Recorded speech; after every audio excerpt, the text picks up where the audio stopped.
All right, joining us now to talk more about what we can expect in the debate on Monday, Wright State political science assistant professor Dr. Lee Hanna. Thank you for being here. You've been here before talking politics with us. It has certainly been an interesting political season, and we're not done yet. We are not done. But no. boy, oh boy, things are about to really get exciting with this one-on-one debate, and it is going to be big. Yes, absolutely. So the expectations from the networks are that 100 million people will tune in next Monday night. That's compared to 112 million that watched Super Bowl 49, 25 million that watched that huge Fox News debate last August that we all talked about as far as just getting a lot of people engaged. So we are talking about record-setting numbers more than likely. Wow. You know, there's something about seeing both the major candidates on stage together, seeing them physically side by side and responding to each other. What do you think the American voter will be looking at the most? What are they wanting to hear the most? Sure. Well, I think definitely in this campaign there's been quite a few complaints that there haven't been enough conversations on issues. The hope is that the moderator, Lester Holt, will push them to be more both specific about issues, but also just talk about issues in general. So I think some people are looking for that. We, of course, know that many people will be watching, and there's very little that can be done right now to change their mind. Right. A lot of voters pretty much probably know how they're going to vote. Yes. Which leads me to my next question. Do you think, could it be make or break for either candidate? Historically, how do presidential debates play out?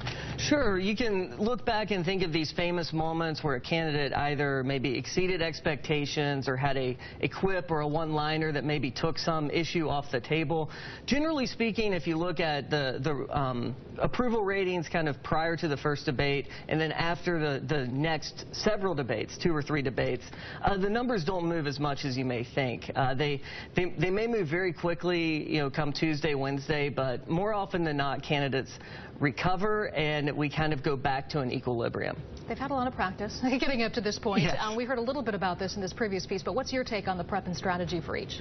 Sure. They both are being really true to who they are in many ways, with Secretary Clinton preparing for several days. She's going to have, you know, several points down to, you know, exactly a 2-minute rebuttal. She's going to be thinking of a number of ways that she can poke and prod Mr. Trump. There's some reports that suggest that one of their main goals is to try to expose his temperament. They think that that's where the most kind of undecided voters are looking to see how Donald Trump would respond to being knocked off balance. So I think there will be some strategies to try to do that. With Mr. Trump, he remains unpredictable as ever. Expect the unexpected from him. That's his thing. Really quick, too, speaking of strategy, what's your take on Cruz today endorsing Donald Trump? I think Cruz is, I don't think him and Donald Trump are going on vacation together anytime soon, but I believe that he's looking at 2018. He's gained some attacks from the right, attacks from conservative radio, and this is a way to try to tamp some of those attacks. Dr. Lee Hanna, Wright State University, appreciate it. Thank you. I know you'll be watching the debate. Maybe come back on. Give us your take on it. And that debate is Monday, September 26th. Starts at 9 o'clock till 10:30 p.m. You can watch it right here on NBC. Lester Holt, of course, will be moderating that event. And our 2 News reporter, Natalie Tyndall, will be out there as well at Hofstra University providing complete coverage for you. So look for her report starting on Sunday. Watch it all right here on WDTN.